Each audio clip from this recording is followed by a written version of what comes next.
Amid the whir of sewing machines, First Aid Manufacturing is cranking out orders for customers around the world. These bags to hold Claymore mines are being made for the U.S. military. These slings, which will help carry wounded soldiers off the battlefield, are going to Israel. And soon, work will begin on refoaming and recovering these seats for the Metro in Washington, D.C. Founder Eli Valenzuela says one key to his success, instilled by his father, is what he calls the "and then some" principle. My father told me before, he says, don't ever be like a wheelbarrow. A wheelbarrow will only go as far as you push it. Once you let go, it stays right there.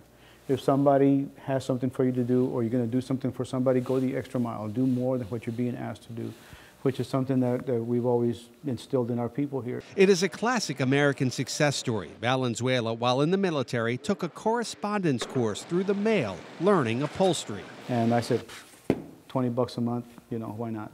So I sent it, and I found out that I really liked it.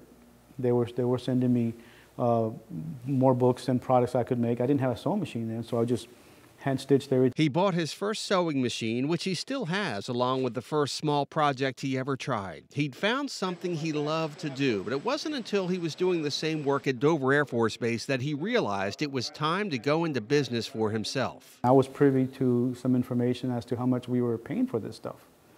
And I was amazed to see that we were paying big bucks for something that to me was inferior. And I just told my wife, I know I can do this, and I can do it cheaper. So that was my incentive to, get out there and do something, because I'm paying taxes and so are you, and we're all getting ripped off. That was 1981, and Valenzuela launched what would eventually become First State Manufacturing in a small one-car garage in Milford. Now they're around the corner in this 75,000 square foot building. 80% of the company's business is military. For example, this material that is used to keep debris out of the engines and intakes of the V-22 Osprey. And then there are the bulletproof vests made for an Israeli company. And, this thing actually weighs half of the weight of what the Americans use. One big customer is Lockheed Martin. The company was having problems with its missile covers while F-16s were on the ground. It has to come off between 7 to 10 seconds, come off.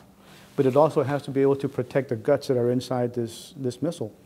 They were having problems with misfires. They were having problems with the computers inside because they were getting wet. Minutes after meeting with Lockheed officials in Florida, Valenzuela says he came up with a solution, hustled to Walmart and a fabric store for materials, borrowed a friend's sewing machine, and spent a couple of hours working on it.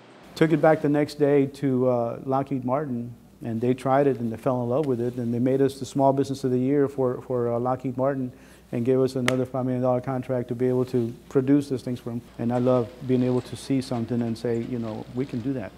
We can make that better, or we see the problem with that thing, that we can just make it. And he says that's what First Aid Manufacturing does every day. Made in the USA, here on Delmarva.